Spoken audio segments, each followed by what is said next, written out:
been a moment of celebration. But this is not an ordinary year. Just look at the state of our world, as the Secretary General described. Thousands of orphans in Gaza are wandering around the rubble, eating sand, drinking contaminated water. 90-year-old women in Ukraine are hiding from drones, trapped in their homes instead of living their final years in peace. Children in Haiti, too afraid to walk to school, afraid they might be gunned down by gangs like their friends.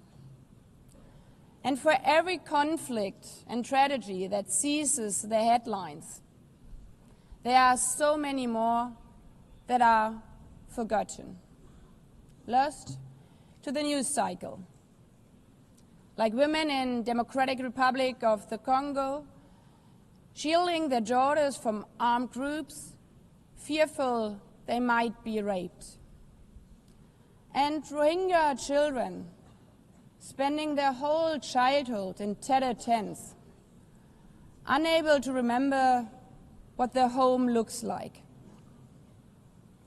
Faced with these realities, now is not the time to celebrate, but to ask ourselves, where is the United Nations?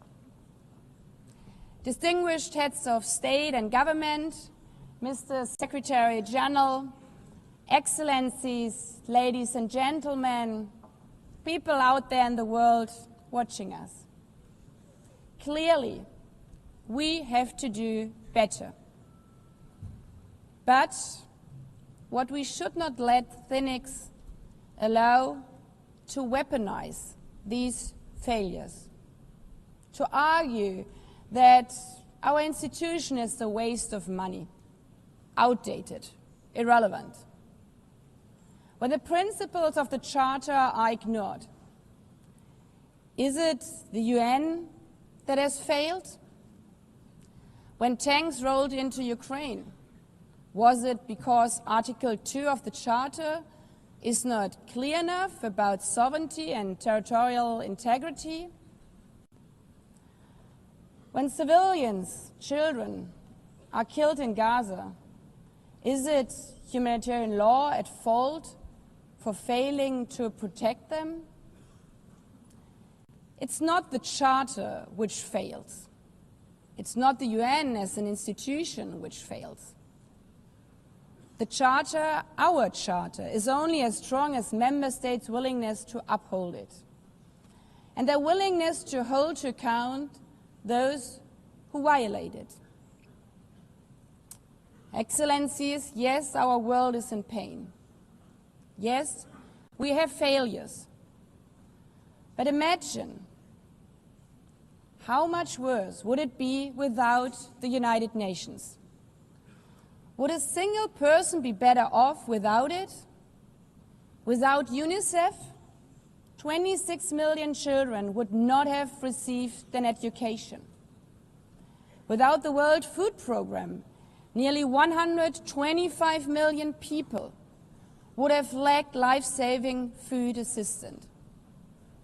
Without the World Health Organization, over 1 billion vaccines would not have been supplied.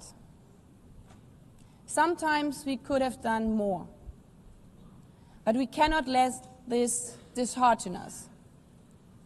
If we stop doing the right thing, evil would prevail. This 80th session is not about big celebrations. It's about finding the resolve not to give up, the resolve to be better together, just as our predecessors did 8 decades ago. This institution was born in a world on fire and desperate for reprieve. 750 million, nearly a third of humanity back then, still under colonial rule. 2 world wars in a generation, 70 million dead. The horrors of the Holocaust revealed to our collective shame. This was the generation that knew almost nothing but suffering and despair. The signing of the Charter in 1945 gave hope to millions, gave us the North Star that guided our path from the ashes of war, helped guide nations from colonial rule into independent states, helped end apartheid. Across the decades, the United Nations has been a compass pointing toward peace, humanity, and justice. We have not always succeeded, but the story of this institution is not a story of easy victories. It's a story of falling and rising, of pulling ourselves and each other back up and trying harder. We gather here for the 80th time, not for empty celebration, not out of ritual, not to hear our own voices. We gather to prove that this institution matters, and that through this institution, every nation represented here, no matter how big or small, can summon again the strength and unity first shown in San Francisco 80 years ago. The courage and resolve of world leaders, who even while some called them back then naive, believed they could build a better world from the wreckage of the old. They showed then what true leadership is. It's not about imposing your will or putting others down. True leadership is about lifting others up, not out of altruism, but for our mutual benefit, and even out of our self-interest. Because as our founders and every architect of peace since then has understood, helping others is what makes ultimately our own countries stronger. Could any state have faced the global pandemic alone? The virus did not have any passport. We were only able to solve it at the end with the support of the World Health Organization. The climate crisis does not stop at borders. CO2 emissions anywhere affect people everywhere. Even the wealthiest cities in the world cannot shield themselves from wildfires. And imagine coming here by plane. How safe would you feel to step into the next airplane if there were no International Civil Aviation Organization anymore, which is responsible for setting safety regulations for 5 billion passengers each year? How comfortable would you be with your children using the internet while AI is uncontrolled and unchecked? As the lines between what is real and fake start to blur. In this globalized, digitalized world, we work together or we suffer alone. Excellencies, the theme of this milestone session and the high-level week is therefore Better Together. 80 years and more for peace, development, and human rights. Will living up to that be easy? No. But this hall was not built for easy times. It was built to come together to confront the hardest topics. This session is a session where the high-level week is about resolving differences. We showed some of it yesterday already. But even the House of Dialogue and Diplomacy needs a renovation. That is why the UN80 initiative and the wider reform process are not luxuries, but necessities. We are literally now at a crossroads, a make it or break it moment, politically, financially. Therefore, we have to deliver a United Nations that is agile, cost-effective, and fit for purpose. Member States have to give the Secretary General and this process their full support, because reform cannot stop in New York. It must carry through to every capital. That includes delivering the Pact for the Future and accelerating progress on the Sustainable Development Goals. Again, this is not about charity. It's about addressing the core purposes of this institution, about strengthening our foundations across all three pillars: peace and security, human rights, and sustainable development. They are inseparable. Leaving hundreds of millions trapped in extreme poverty, vulnerable to crisis, and denied their human rights is not only a moral failure, it's a recipe for global unrest, terrorism, and a tragic waste of humanity's greatest resource, its people. Put it simply, without the SDGs, there cannot be lasting peace. Excellencies, our future as an institution will also be shaped by the selection of the next Secretary General. And here we must pause and reflect. In nearly 80 years, this organization has never chosen a woman for that role. One might wonder how out of 4 billion potential candidates, there could not be found a single one. Of course,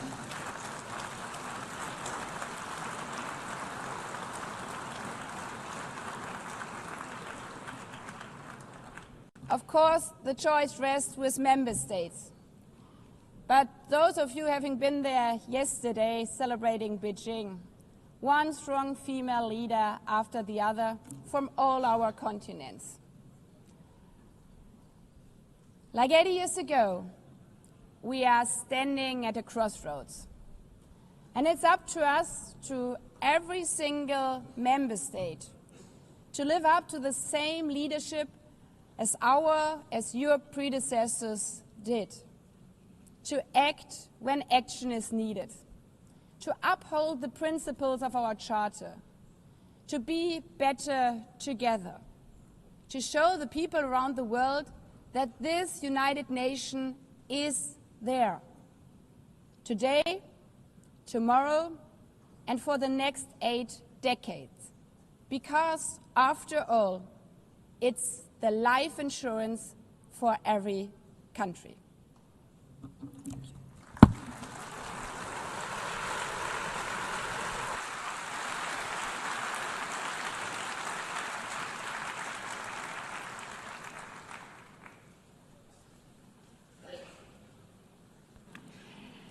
Before giving the floor to the first speaker for this morning, I would like to remind member states that the list of speakers for the general debate has been established on the agreed basis that statements should be no longer than 15 minutes to enable all the speakers to be heard at a given meeting. Within this time frame, I would like to appeal to speakers to deliver their statements at a reasonable pace so that interpretation into the other official languages may be provided properly. I would also like to draw your attention to the decision taken by the Assembly at previous sessions, namely that the practice of expressing congratulations inside the Assembly Hall after speech has been delivered is strongly discouraged. After delivering their statements from the rostrum, speakers are invited to exit the hall through room JA200, located behind the podium, before returning to their seats. May I take it that the Assembly agrees to proceed in this manner? It's so decided. Finally, I should like to draw the attention of member states that during the general debate, official photographers are in the room and will take official photographs of all speakers by the Department of Global Communications. Members interested in obtaining these photographs are requested to contact the Photo Library of the United Nations. By this, the Assembly will hear an address by His Excellency Luis Inácio Lula da Silva, President of the Federative Republic of Brazil. I request the protocol to escort His Excellency and invite him to address the Assembly.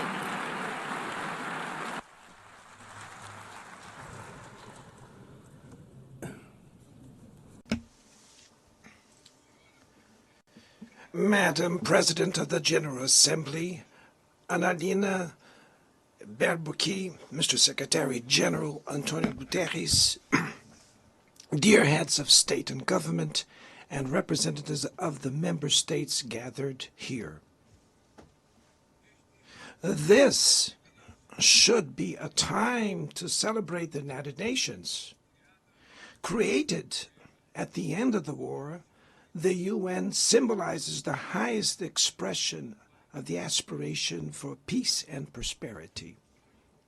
Today, however, the ideals that inspired its founders in San Francisco are under threat as never before in their history. Multilateralism is at a new crossroads. The organization's authority is in check. We are witnessing the consolidation of an international order marked by repeated concessions to power play. Attacks on sovereignty, arbitrary sanctions, and unilateral interventions are becoming the rule. There is a clear parallel between the multilateralism crisis and the weakening of democracy.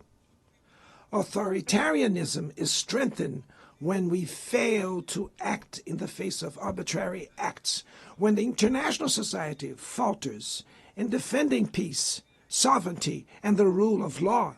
The consequences are tragic. Throughout the world, anti-democratic forces are trying to subjugate institutions and stifle freedoms. They worship violence, praise ignorance, act as physical and digital militias, and restrict the press. Even under an unprecedented attack, Brazil chose to resist and defend its democracy, regained 40 years ago by its people after 2 decades of dictatorial governments. There is no justification for unilateral and arbitrary measures against our institutions and our economy. The aggression against the independence of the judiciary branch of power is unacceptable. This interference in domestic affairs is aided by a subservient far right who is nostalgic of past hegemonies. False patriots plan and publicly promote actions against Brazil. Peace cannot be achieved with impunity. A few days ago, and for the first time in 525 years of our history, a former head of state was convicted of attacking the democratic rule of law. He was investigated, indicted, trialed, and held accountable for his actions in a meticulous process.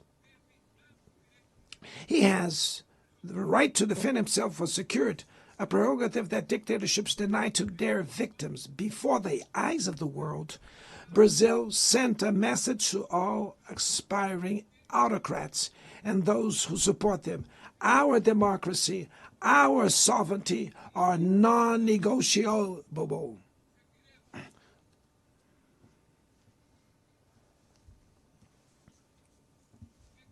We will continue as an independent nation and as a people free from any type of guardianship. Sound democracies go beyond the electoral ritual. Its strength presupposes the reduction of inequalities, the guarantee of the most basic rights: food, safety, work, housing, education, and health. Democracy fails when women earn less than men or die at the hands of partners and family members. It loses when it closes its doors and blames migrants for the world's ills. Poverty is a much an enemy of democracy as extremism. Therefore, we were proud to receive confirmation from FAO that Brazil has once again left the hunger map in this year, 2025. But in the world, there are still 670 million hungry people, and about 2.3 billion face food insecurity. The only war of which everyone can emerge victorious is the one we wage against hunger and poverty. This is the goal of the global alliance we launched at the G20 and which has the support of 103 countries. The international community needs to revise its priorities, reduce arms spending, and increase development aid. Relieve the service of the foreign debt of the poorest countries, above all African nations, and set minimum global tax standards so that the super rich pay more taxes than workers. Democracy is also measured by the ability to protect families and the childhood. Digital platforms offer possibilities for us to come together in ways we never imagined. But they have been used for sowing intolerance, misogyny, xenophobia, and misinformation. The internet cannot be a land of lawlessness. It's up to governments to protect the most vulnerable. Regulating does not mean restraining freedom of expression. It's about ensuring that what is already illegal in the real world is treated the way in the virtual environment.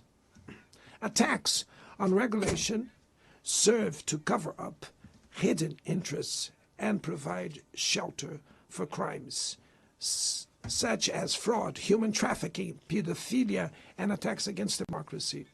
The Brazilian parliament was right to rush to address this issue. Last week, I proudly enacted one of the world's most advanced laws for the protection of children and adolescents in the digital environment.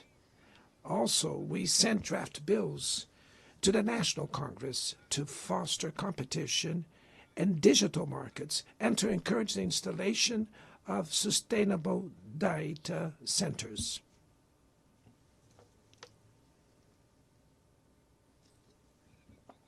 To mitigate the risks of artificial intelligence, we are committed to building multilateral governance in line with the Global Digital Compact that was approved in this plenary last year. Ladies and gentlemen, Your Excellencies, in Latin America and the Caribbean, we are experiencing a time of growing polarization and instability. Maintaining the region as a zone of peace is and was our priority. We are a continent free of weapons of mass destruction, without ethnic or religious conflicts. The comparison between crime and terrorism is worrying. The most effective way to combat drug trafficking is to cooperate to suppress money laundering and limit arms trade. Using lethal force in situations that do not constitute armed conflict is tantamount to executing people without trial.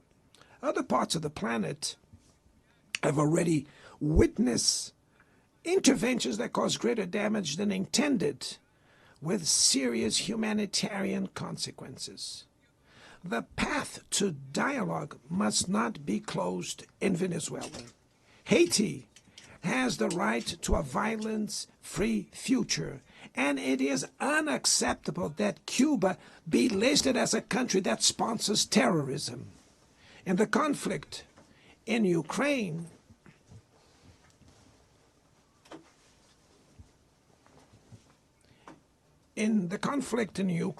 we all already know that there will be no military solution. The recent meeting in Alaska raised hopes for a negotiated way out. It's necessary to pave the way for a realistic solution.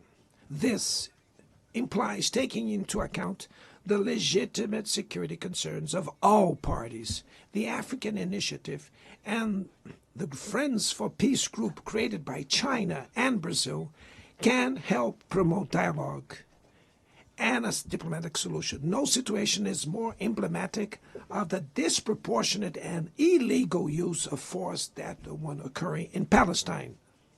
The terrorist attacks perpetrated by Hamas are indefensible from any angle, but nothing, absolutely nothing, justifies the ongoing genocide in Gaza.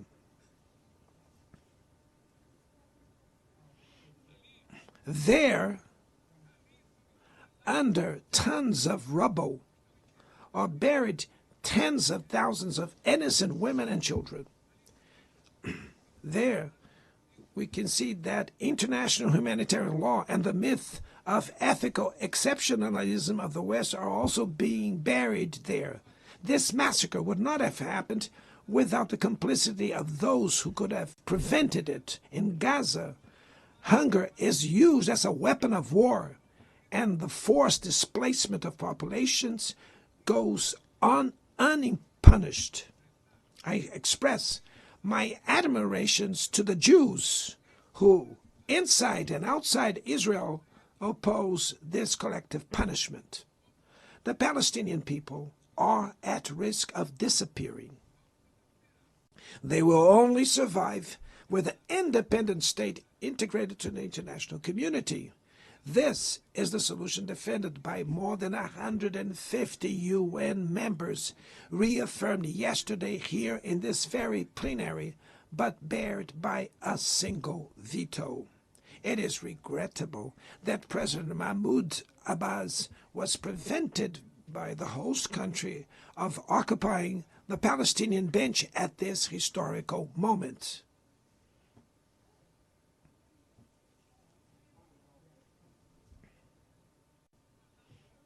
The spread of this conflict to Lebanon, Syria, Iran, Qatar is fueling an unprecedented arms build-up. Madam President, bombs and nuclear weapons will not protect us from the climate crisis. The year of 24 was the warmest already registered. COP30 in the city of Belém, Brazil, will the cope of truth.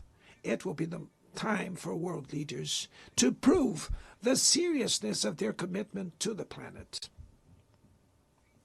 Without a complete picture of the NDC's nationally determined contributions, we were walking blindfolded towards the abyss.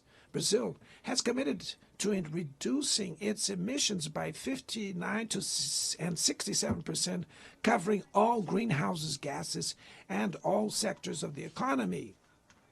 Developing nations face climate change while grappling with other challenges. Meanwhile, rich countries enjoy a standard of living reached at the expense of 200 years of greenhouse gas emissions, demanding greater ambition and greater access to resources and technology. It's not a matter of charity, but of justice. The race for critical minerals essential for energy transition cannot reproduce the predatory and asymmetrical logic that has characterized recent centuries. In Belém City, the world will learn about the reality of the Amazon. Brazil has already reduced deforestation by half in the region in the last 2 years. Eradicating it requires ensuring decent living conditions for its millions of inhabitants. Promoting sustainable development is the objective of the Tropical Forest Forever facility, which Brazil intends to launch to compensate countries that keep their forests standing. But the time has come to move from the negotiation phase to the implementation stage. The world owes a lot to the regime created by the Climate Convention.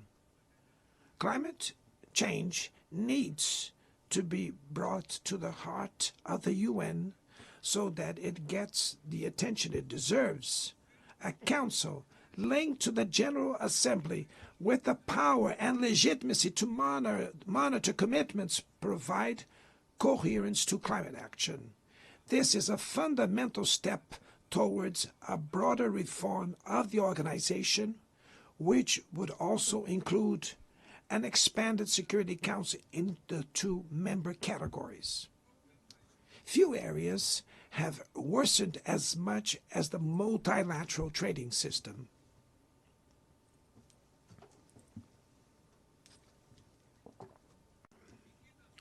Unilateral measures have rendered fundamental principles, such as the most favored nations clauses, meaningless.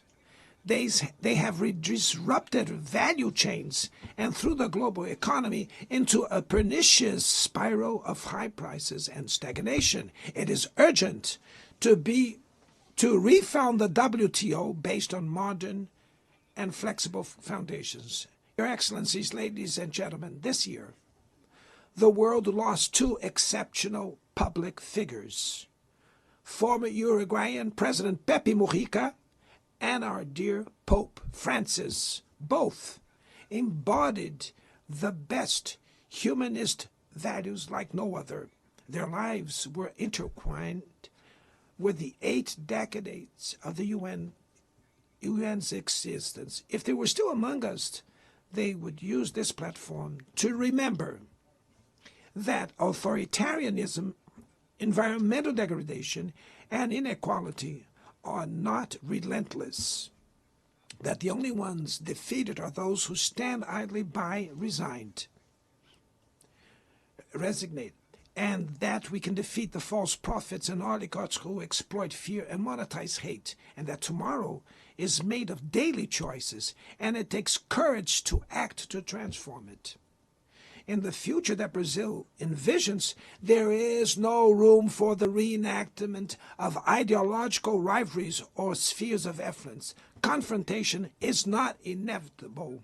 We need leaders with clear visions who understand that the international order is not a zero-sum game. The 21st century will be increasingly multipolar. For it to remain peaceful, it cannot fall to multilateral. Brazil is giving increasing importance to the European Union, the African Union, ASEAN, CELAC, BRICS, and the G20. The voice of the Global South must be heard. The UN has today almost 4 times more members than the 51 who were at its foundation. Our historic mission is to make it once again a barrier of hope and a promoter of equality, peace, sustainable development, diversity, and tolerance. May God bless us all. And thank you very much.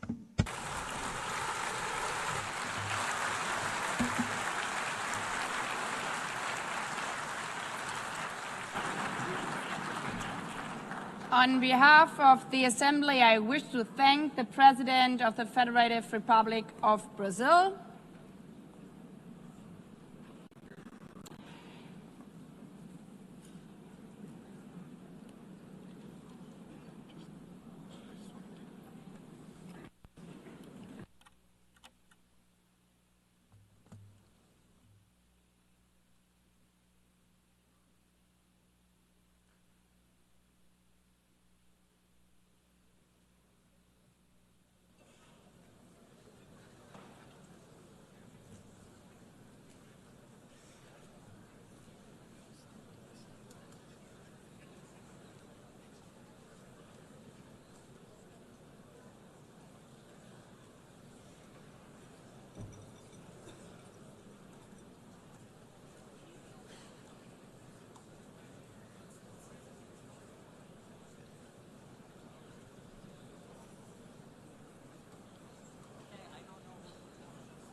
The Assembly will hear an address by His Excellency Donald Trump, President of the United States of America.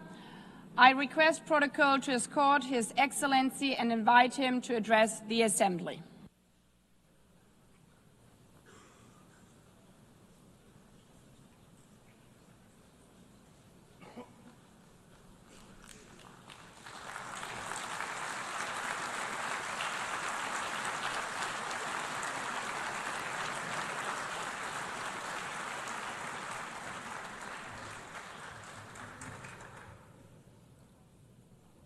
Thank you very much. Very much appreciated.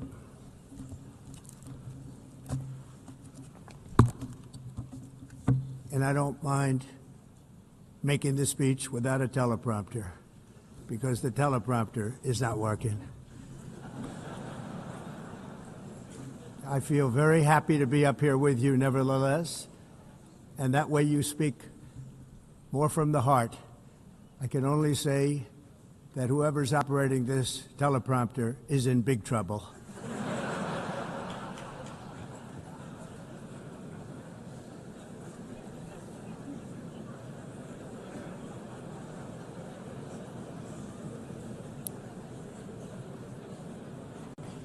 Hello, Madam First Lady.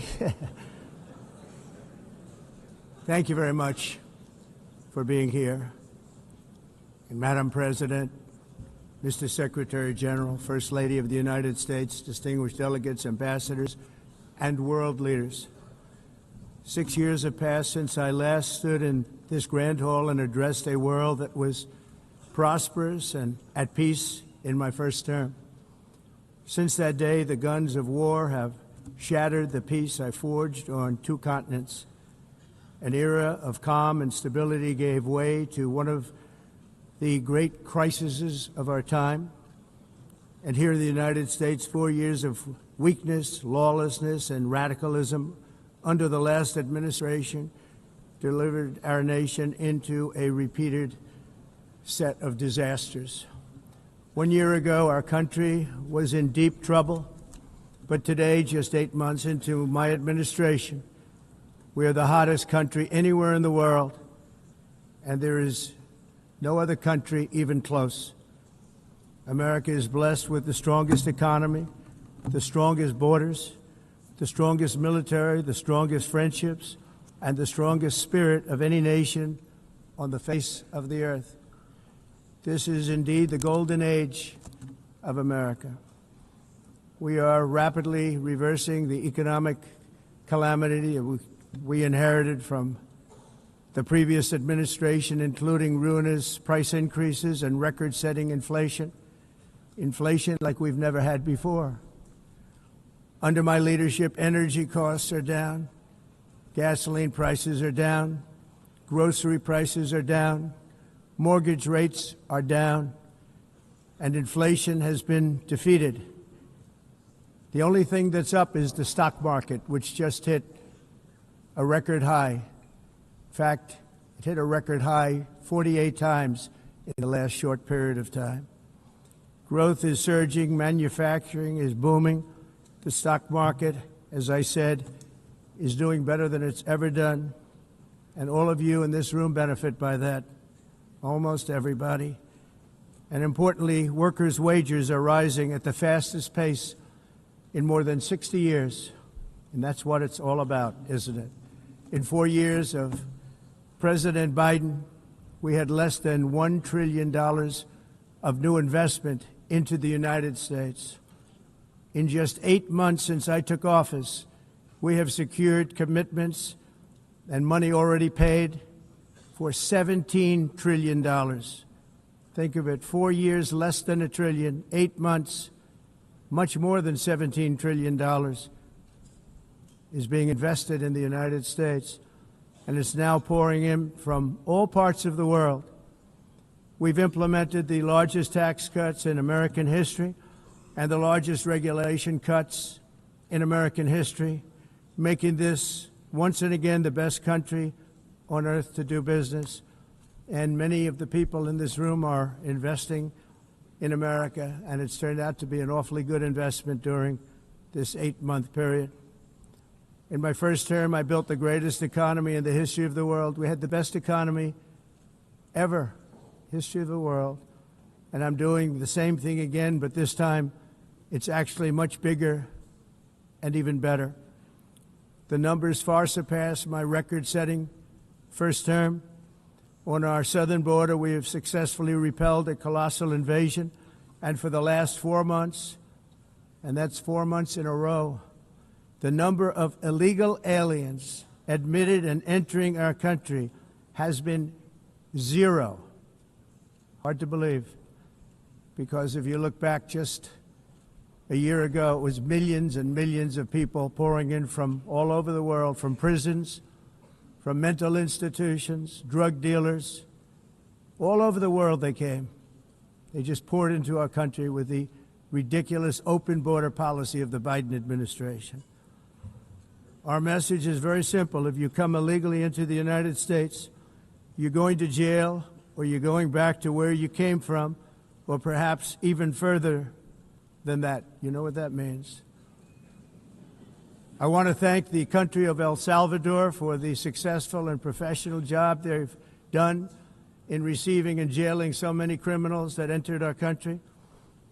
And it was under the previous administration that the number became record-setting, and they're all being taken out. We have no choice. And other countries have no choice, because other countries are in the exact same situation with immigration. It's destroying your country, and you have to do something about it. On the world stage, America is respected again like it has never been respected before. You think about 2 years ago, 3 years ago, 4 years ago, or 1 year ago, we were a laughingstock all over the world. At the NATO summit in June, virtually all NATO members formally committed to increase defense spending at my request from 2% to 5% of GDP, making our alliance far stronger and more powerful than it was ever before. In May, I traveled to the Middle East to visit my friends and rebuild our partnerships in the Gulf and those valued relationships with Saudi Arabia, Qatar, and the UAE, and other countries are now, I believe, closer than ever before. My administration has negotiated one historic trade deal after another, including with the United Kingdom, the European Union, Japan, South Korea, Vietnam, Indonesia, the Philippines, Malaysia, and many, many others. Likewise, in a period of just 7 months, I have ended 7 unendable wars. They said they were unendable. You're never going to get them solved. Some were going for 31 years, 2 of them, 31, think of it, 31 years. One was 36 years. One was 28 years. I ended 7 wars. And in all cases, they were raging with countless thousands of people being killed. This includes Cambodia and Thailand, Kosovo and Serbia, the Congo and Rwanda, a vicious, violent war that was, Pakistan and India, Israel and Iran, Egypt and Ethiopia, and Armenia and Azerbaijan. It included all of them. No president or prime minister, and for that matter, no other country has ever done anything close to that. And I did it in just 7 months. It's never happened before. There's never been anything like that. I'm very honored to have done it. It's too bad that I had to do these things instead of the United Nations doing them. And sadly, in all cases, the United Nations did not even try to help in any of them.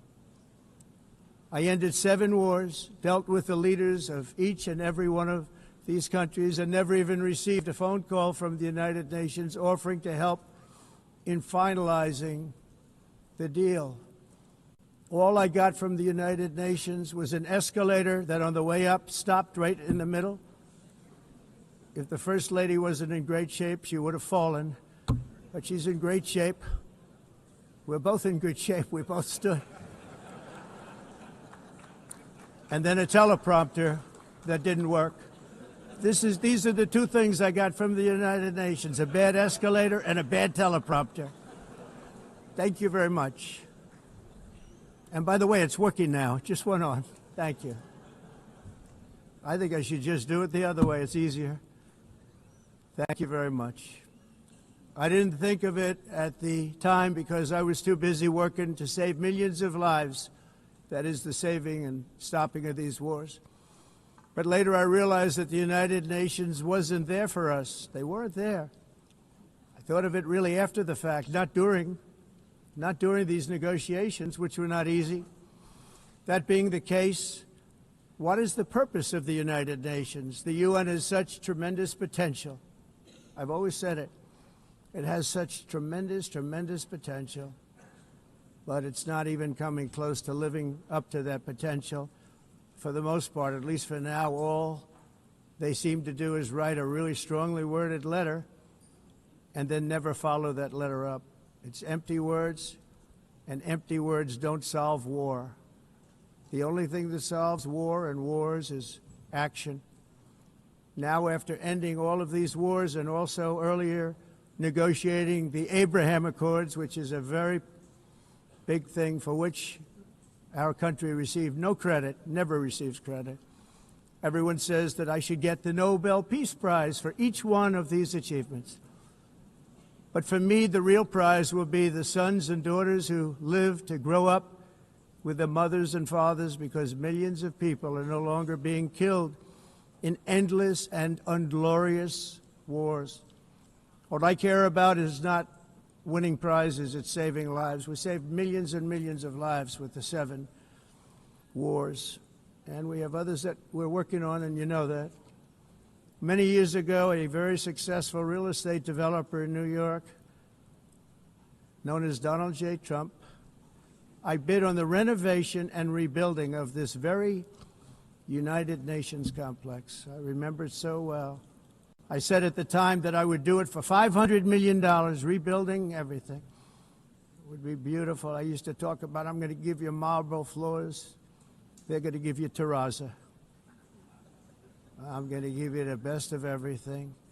You're going to have mahogany walls. They're going to give you plastic.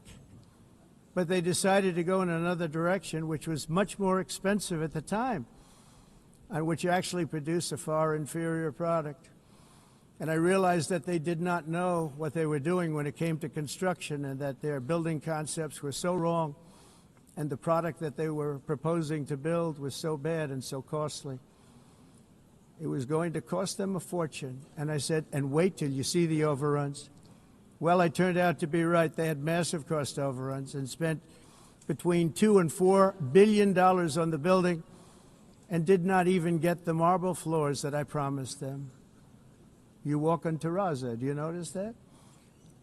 As far as I'm concerned, frankly, looking at the building and getting stuck on the escalator, they still haven't finished the job.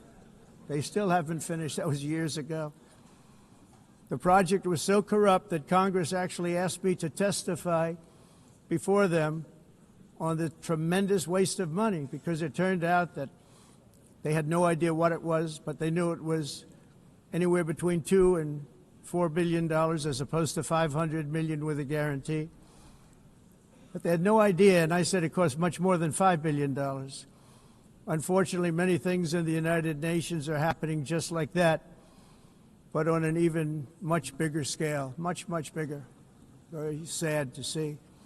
Whether the UN can manage to play a productive role, I've come here today to offer the hand of American leadership and friendship to any nation in this assembly that is willing to join us in forging a safer, more prosperous world. And it's a world that we'll be much happier with. A dramatically better future is within our reach. But to get there, we must reject the failed approaches of the past and work together to confront some of the greatest threats in history. There is no more serious danger to our planet today than the most powerful and destructive weapons ever devised by man, of which the United States, as you know, has many. Just as I did in my first term, I've made containing these threats a top priority, starting with the nation of Iran. My position is very simple. The world's #1 sponsor of terror can never be allowed to possess the most dangerous weapon. That's why, shortly after taking office, I sent the so-called Supreme Leader a letter making a generous offer. I extended a pledge of full cooperation in exchange for a suspension of Iran's nuclear program. The regime's answer was to continue their constant threats to their neighbors and U.S. interests throughout the region, and some great countries that are right nearby. Today, many of Iran's former military commanders, in fact, I can say almost all of them, are no longer with us. They're dead. And 3 months ago, in Operation Midnight Hammer, 7 American B-2 bombers dropped the 14 30,000-pound each bombs on Iran's key nuclear facilities, totally obliterating everything. No other country on earth could have done what we did. No other country has the equipment to do what we did. We have the greatest weapons on earth. We hate to use them. But we did something that for 22 years people wanted to do. With Iran's nuclear enrichment capacity demolished, I immediately brokered an end to the 12-day war, as it's called, between Israel and Iran, with both sides agreeing to fight no longer.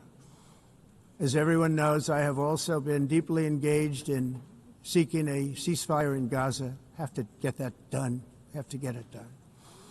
Unfortunately, Hamas has repeatedly rejected reasonable offers to make peace. We can't forget October 7th, can we? Now, as if to encourage continued conflict, some of this body is seeking to unilaterally recognize a Palestinian state. The rewards would be too great for Hamas terrorists for their atrocities. This would be a reward for these horrible atrocities, including October 7th, even while they refuse to release the hostages or accept a ceasefire. Instead of giving to Hamas and giving so much, because they've taken so much, they have taken so much. This could have been solved so long ago. But instead of giving in to Hamas's ransom demands, those who want peace should be united with one message: release the hostages now. Just release the hostages now. Thank you.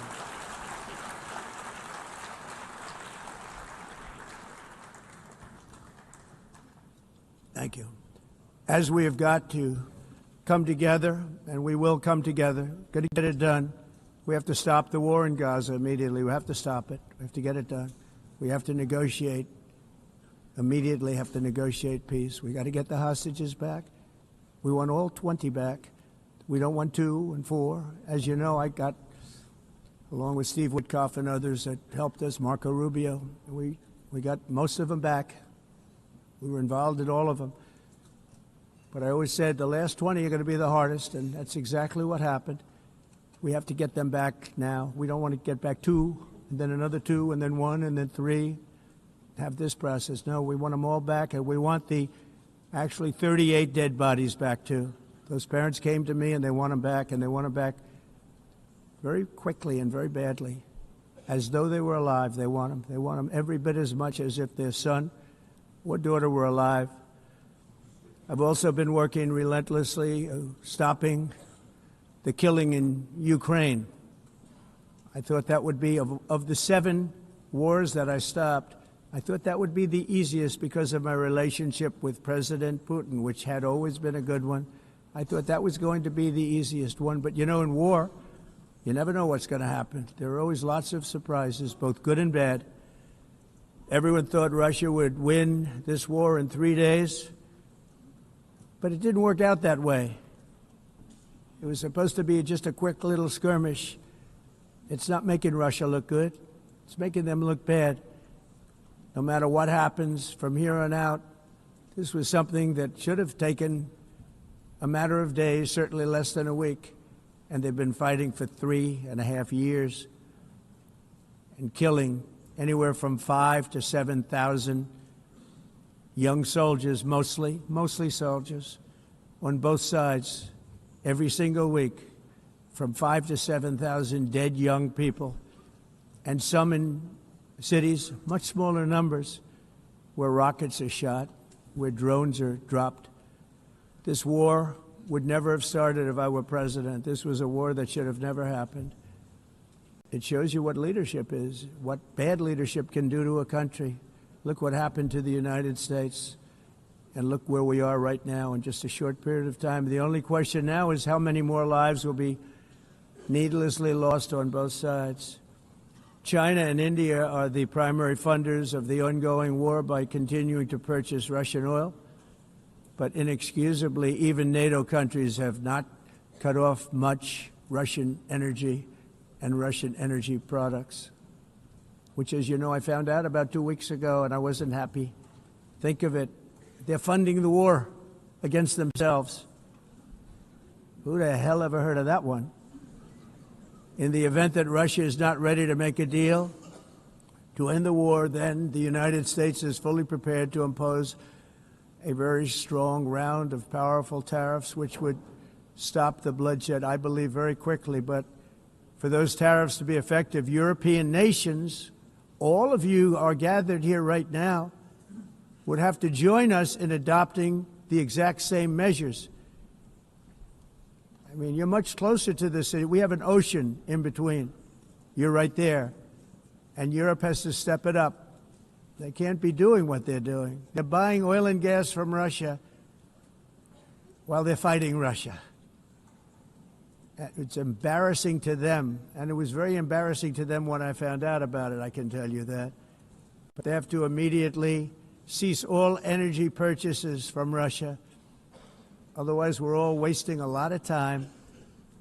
So I'm ready to discuss this. We're going to discuss it today with the European nations, all gathered here. I'm sure they're thrilled to hear me speak about it, but that's the way it is. I like to speak my mind and speak the truth.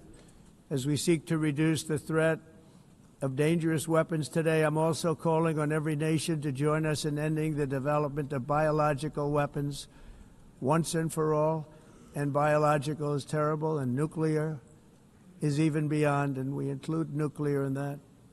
We want to have a cessation of the development of nuclear weapons. We know, and I get to view it all the time. Sir, would you like to see? And I look at weapons that are so powerful that we just can't ever use them. If we ever use them, the world literally might come to an end. There would be no United Nations to be talking about. There would be no nothing. Just a few years ago, reckless experiments overseas gave us a devastating global pandemic. Yet despite that worldwide catastrophe, many countries are continuing extremely risky research into bioweapons and man-made pathogens. This is unbelievably dangerous. To prevent potential disasters, I'm announcing today that my administration will lead an international effort to enforce biological weapons convention, which is going to be meeting with the top leaders of the world by pioneering an AI verification system that everyone can trust. Hopefully the UN can play a constructive role, and it will also be one of the early projects under AI. Let's see how good it is, because a lot of people are saying it could be one of the great things ever, but it also can be dangerous, but it can be put to tremendous use and tremendous good, and this would be an example of that. Not only is the UN not solving the problems it should, too often, it's actually creating new problems for us to solve. The best example is the #1 political issue of our time, the crisis of uncontrolled migration. It's uncontrolled. Your countries are being ruined. The United Nations is funding an assault on Western countries and their borders. In 2024, the UN budgeted $372 million in cash assistance to support an estimated 624,000 migrants journeying into the United States. Think of that. The UN is supporting people that are illegally coming into the United States, and then we have to get them out. The UN also provided food, shelter, transportation, and debit cards to illegal aliens. Can you believe that? On the way to infiltrate our southern border. Millions of people came through that southern border. Just a year ago, millions and millions of people were pouring in, 25 million altogether over the 4 years of the incompetent Biden administration. And now we have it stopped, totally stopped. In fact, they're not even coming anymore because they know they can't get through. But what took place is totally unacceptable. The UN is supposed to stop invasions, not create them and not finance them. In the United States, we reject the idea that mass numbers of people from foreign lands can be permitted to travel halfway around the world, trample our borders, violate our sovereignty, cause unmitigated crime, and deplete our social safety net.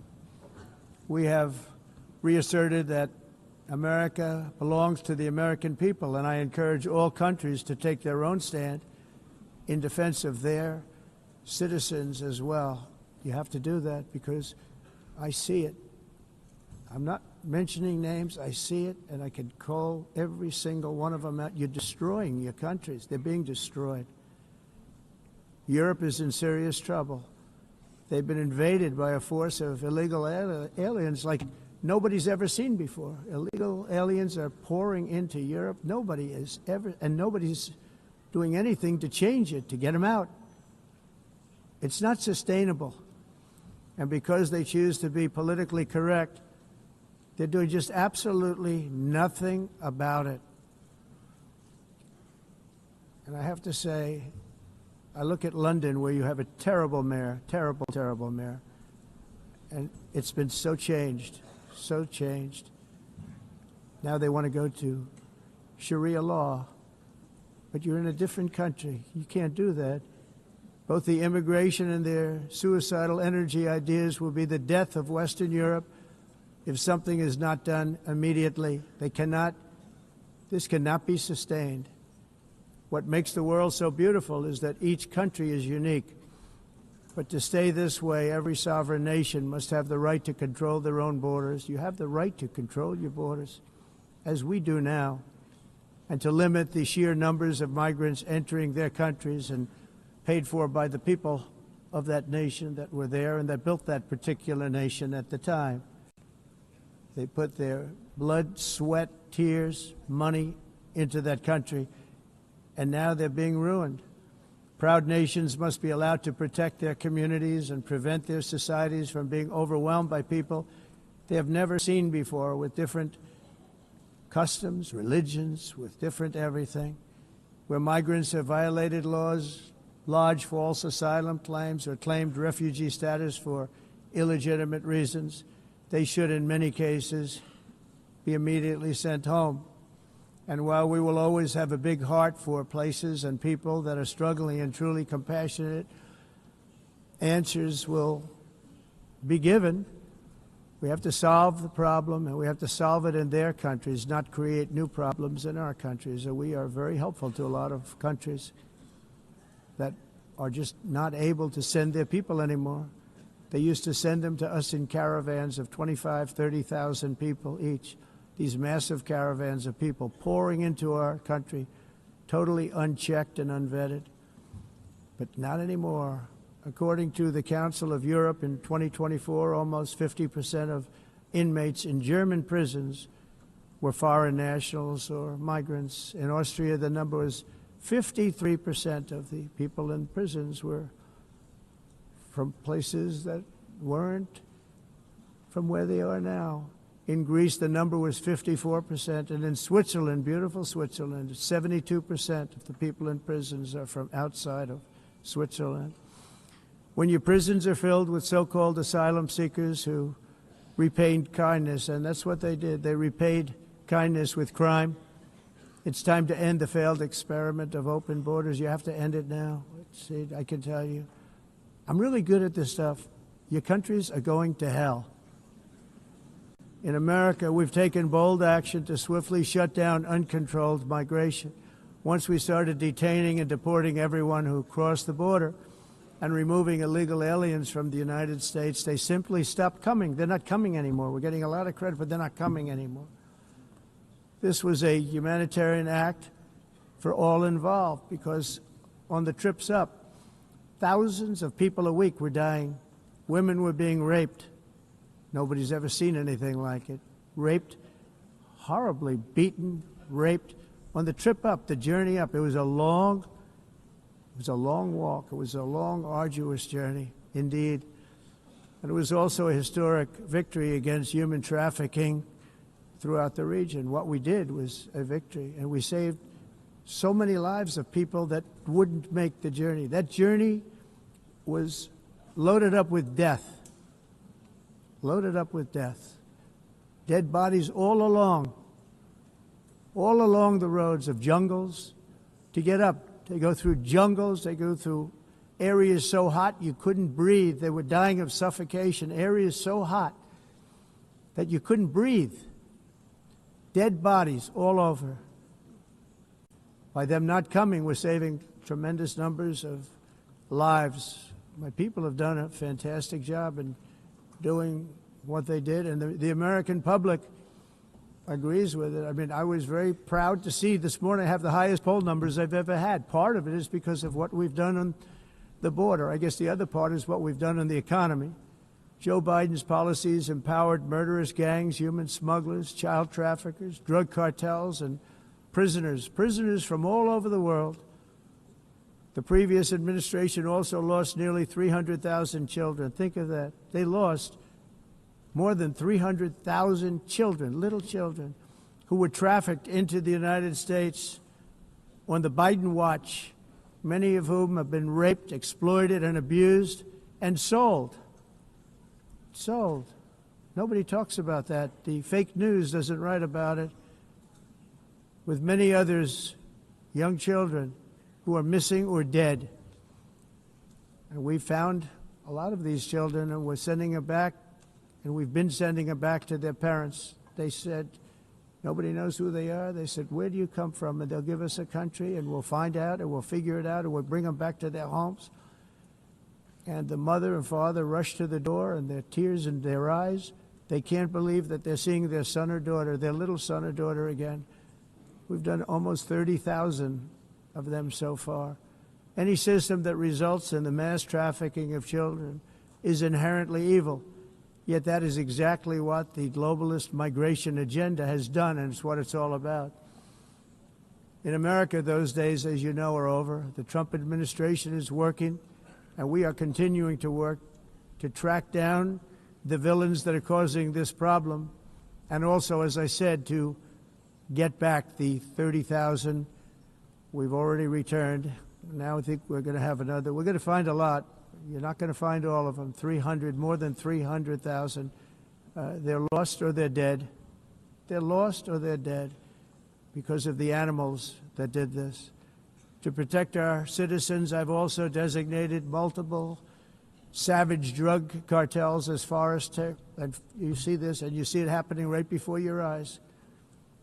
Let's put it this way. People don't like taking big loads of drugs in boats anymore. There aren't too many boats that are traveling on the seas by Venezuela. They tend not to want to travel very quickly anymore. And we've virtually stopped drugs coming into our country by sea. We call them the water drugs. They kill hundreds of thousands of people. I've also designated multiple savage drug cartels as far as foreign terrorist organizations, along with two bloodthirsty transnational gangs, probably the worst gangs anywhere in the world, MS-13 and Tren de Aragua. Tren de Aragua is from Venezuela, by the way. Such organizations torture, maim, mutilate, and murder with impunity. They're the enemies of all humanity. And for this reason, we've recently begun using the supreme power of the United States military to destroy Venezuelan terrorists and trafficking networks led by Nicolas Maduro. To every terrorist thug smuggling poisonous drugs into the United States of America, please be warned that we will blow you out of existence. That's what we're doing. We have no choice. Can't let it happen. They're destroying I believe we lost 300,000 people last year to drugs, 300,000. Fentanyl and other drugs. Each boat that we sink carries drugs that would kill more than 25,000 Americans. We will not let that happen. Energy is another area where the United States is now thriving like never before. We're getting rid of the falsely named renewables. By the way, they're a joke. They don't work. They're too expensive. They're not strong enough to fire up the plants that you need to make your country great. The wind doesn't blow. Those big windmills are so pathetic and so bad, so expensive to operate. Then they have to be rebuilt all the time, and they start to rust and rot. Most expensive energy ever conceived, and it's actually energy. You're supposed to make money with energy, not lose money. You lose money, the governments have to subsidize. You can't put them out without massive subsidies. And most of them are built in China, and I give China a lot of credit. They build them, but they have very few wind farms. So why is it that they build them and they send them all over the world, but they barely use them? You know what they use? Coal. They use gas.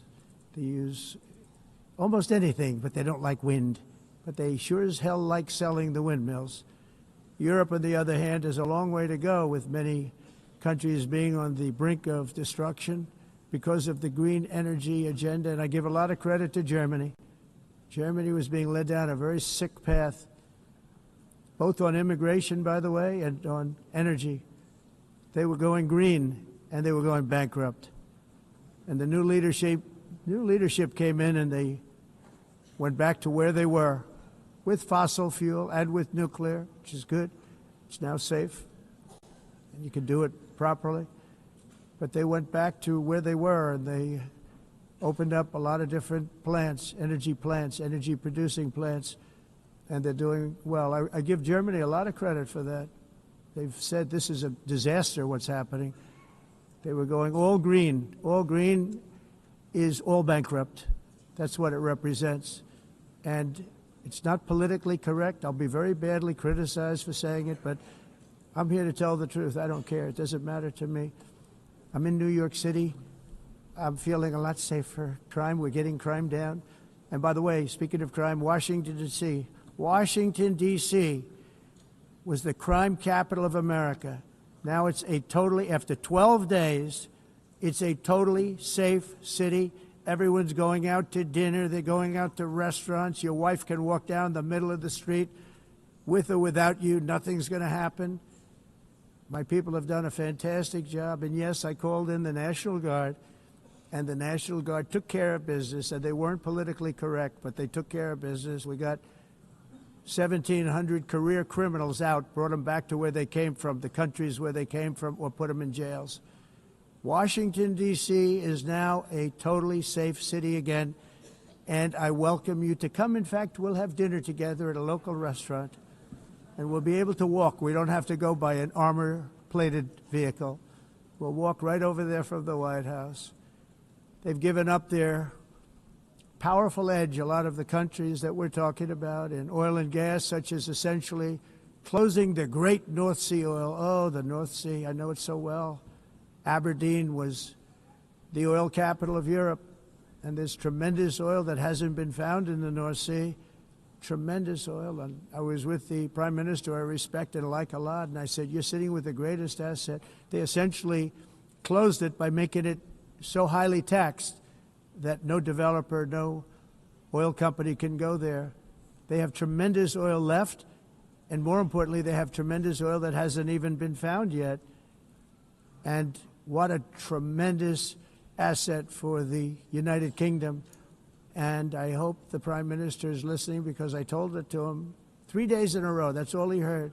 North Sea oil, North Sea, because I want to see them do well. I want to stop seeing them ruining that beautiful Scottish and English countryside with windmills and massive solar panels that go 7 miles by 7 miles, taking away farmland.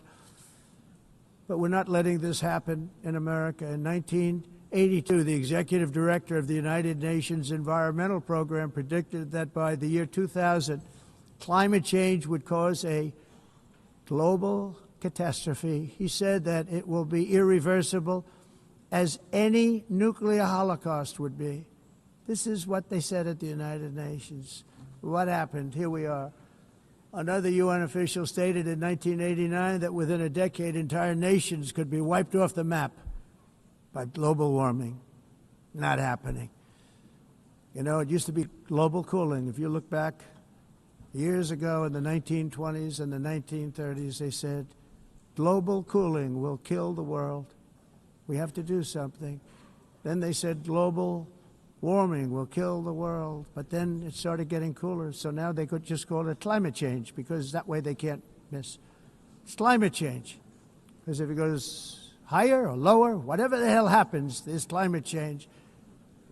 It's the greatest con job ever perpetrated on the world, in my opinion. Climate change, no matter what happens, you're involved in that. No more global warming, no more global cooling. All of these predictions made by the United Nations and many others, often for bad reasons, were wrong. They were made by stupid people that have cost their countries fortunes and given those same countries no chance for success. If you don't get away from this green scam, your country is going to fail. And I'm really good at predicting things, you know. They actually said during the campaign they had a hat, the best-selling hat. Trump was right about everything. And I don't say that in a braggadocious way, but it's true. I've been right about everything. And I'm telling you that if you don't get away from the green energy scam, your country is going to fail. And if you don't stop people that you've never seen before, that you have nothing in common with, your country is going to fail. I'm the President of the United States, but I worry about Europe. I love Europe. I love the people of Europe. And I hate to see it being devastated by energy and immigration. This double-tailed monster destroys everything in its wake, and they cannot let that happen any longer. You're doing it because you want to be nice. You want to be politically correct, and you're destroying your heritage. They must take control strongly and immediately of the unmitigated immigration disaster and the fake energy catastrophe before it's too late. The carbon footprint is a hoax made up by people with evil intentions, and they're heading down a path of total destruction. You know, the carbon footprint, it was a big, big thing a few years ago. I remember hearing about the carbon footprint, and then President Obama would get into Air Force One, a massive Boeing 747, and not a new one, an old one with old engines that spew everything into the atmosphere. He'd talk about the carbon footprint, we must do so. Then he'd get in and he'd fly from Washington to Hawaii to play a round of golf. And then he'd get back onto that big, beautiful plane and he'd fly back and he'd talk about, again, global warming and the carbon footprint. It's a con job. At extreme cost and expense, Europe reduced its own carbon footprint by 37%. Think of that. Congratulations, Europe. Great job. You cost yourself a lot of jobs, a lot of factories closed, but you reduced the carbon footprint by 37%. However, for all of that sacrifice and much more, it's been totally wiped out and then some by a global increase of 54%. Much of it coming from China and other countries that are thriving around China, which now produces more CO2 than all the other developed nations in the world. So all of these countries are working so hard on the carbon footprint, which is nonsense, by the way. It's nonsense. You know, it's interesting. In the United States, we have still radicalized environmentalists, and they want the factories to stop. Everything should stop. No more cows. We don't want cows anymore. I guess they want to kill all the cows. They want to do things that are just unbelievable, and you have it too. But, you know, we have a border, strong, and we have a shape, and that shape doesn't just go straight up. That shape is amorphous when it comes to the atmosphere. And if we had the most clean air, and I think we do, we have very clean air. We have the cleanest air we've had in many, many years. But the problem is that other countries, like China, which has air that's a little bit rough, it blows And no matter what you're doing down here, the air up here tends to get very dirty because it comes in from other countries where their air isn't so clean. And the environmentalists refuse to acknowledge that. Same thing with garbage. In Asia, they dump much of their garbage right into the ocean. And over about a 1 week and 2 week journey, it flows right past Los Angeles. You've seen it. Massive amounts of garbage, almost too much to do anything about, flowing past Los Angeles, past San Francisco, and then somebody will get in trouble because he dropped a cigarette on the beach. The whole thing is crazy. The primary effect of these brutal green energy policies has not been to help the environment, but to redistribute manufacturing and industrial activity from developed countries that follow the insane rules that are put down to polluting countries that break the rules and are making a fortune. They're making a fortune. European electricity bills are now 4 to 5 times more expensive than those in China, and 2 to 3 times higher than the United States. And our bills are coming way down. You probably see that our gasoline prices are way down. You know, we have an expression, drill. Nós reduzimos os custos de energia porque nós faremos como a expressão, vamos fazer tudo isso, reduzir os custos de energia e os custos diminuíram nos Estados Unidos. Common to see one. Por exemplo, se você olhar nos países em faturas de energia, nós não mas nós nos Estados Unidos conseguimos usar eles e evitar aumento da temperatura, porque é muito caro também usar nada e ninguém usa tudo isso. A mudança.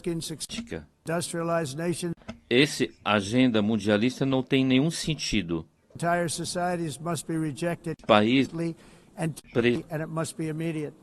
That's why in America I withdrew from the fake Paris Climate Accord, where, by the way, America was paying so much more than every country. Others weren't paying. China didn't have to pay until 2030.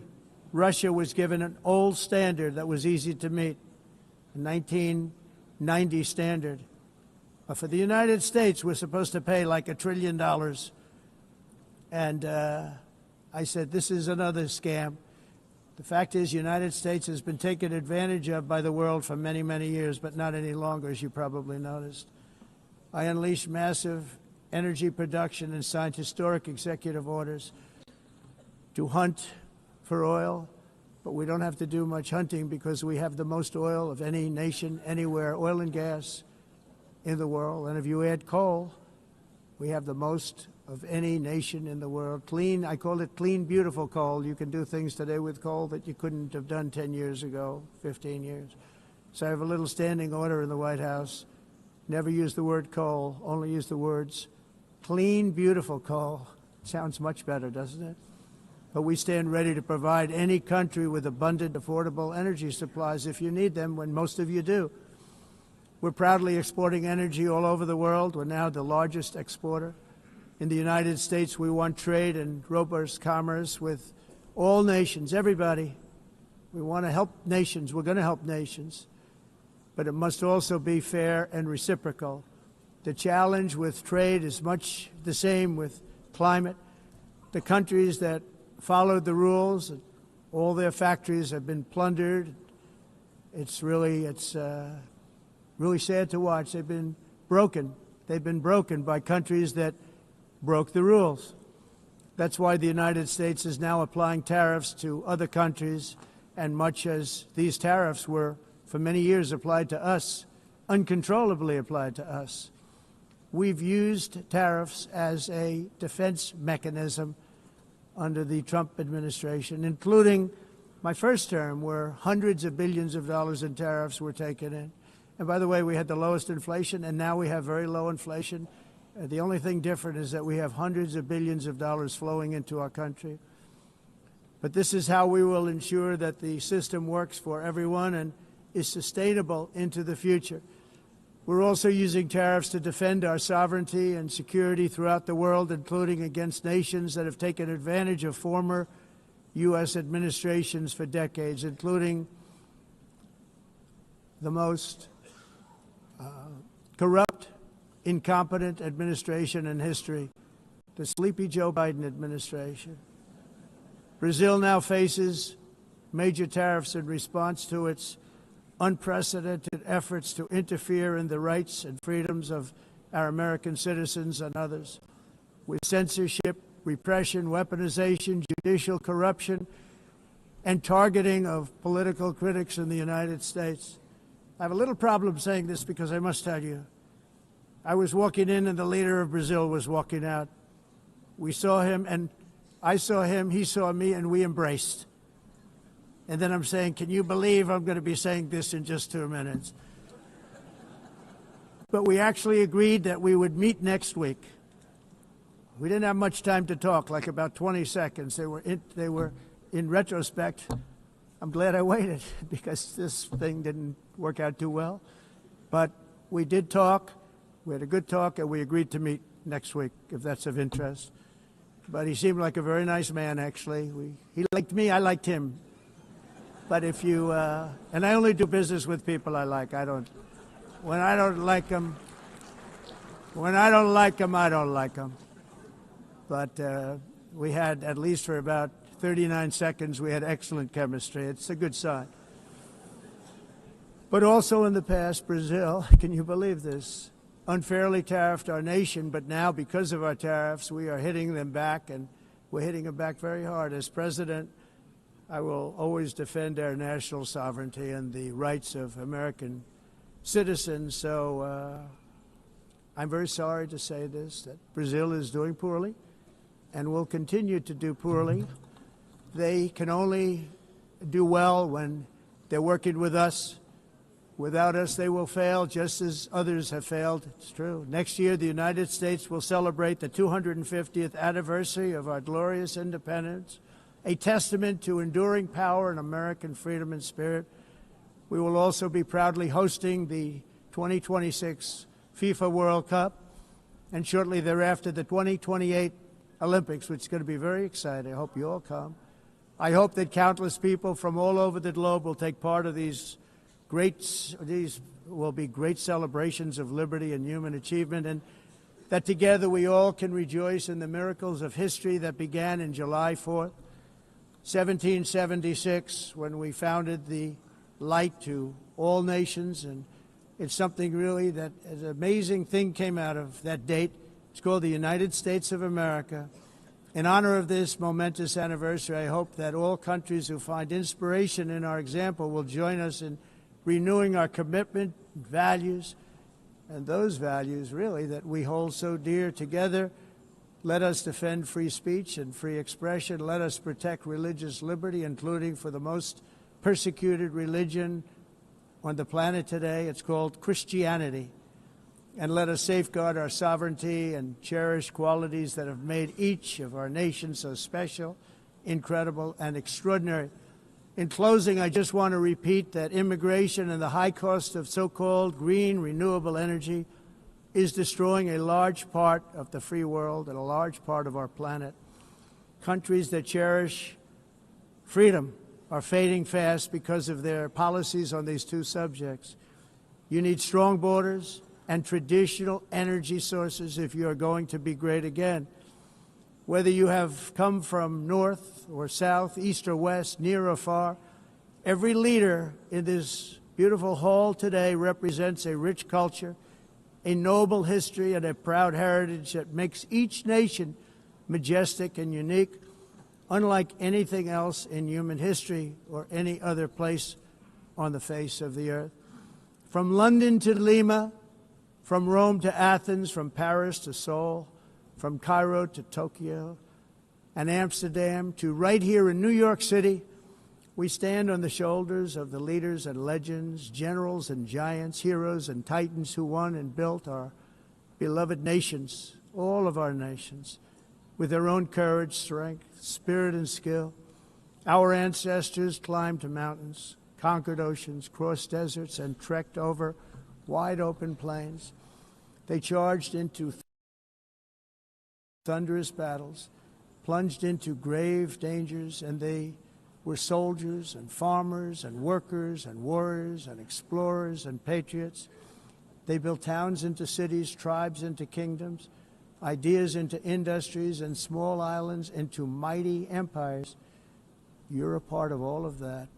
They were champions for their people who never gave up and who never, ever gave in. Their values defined our national identities. Their visions forged our magnificent destiny. Everybody in this room is a part of it in your own way. Each of us inherits the deeds and the myths, the triumphs, the legacies of our own heroes and founders who so bravely showed us the way. Our ancestors gave everything for homelands that they defended with pride, with sweat, with blood, with life, and with death. Now the righteous task of protecting the nations that they built belongs to each and every one of us. So together let us uphold our sacred duty to our people and to our citizens. Let us protect their borders, ensure their safety, preserve their cultures, treasure, and traditions, and fight, fight, fight for their precious dreams and their cherished freedoms. And in friendship and really a beautiful vision, let us all work together to build a bright, beautiful planet, a planet that we all share, a planet of peace and a world that is richer, better, and more beautiful than ever before. That can happen. It will happen. It will happen, and I hope it can happen and start right now, right at this moment. We'll turn it around. We're going to make our countries better, safer, more beautiful. We're going to take care of our people. Thank you very much. It's been an honor. God bless the nations of the world. Thank you very much. Bye.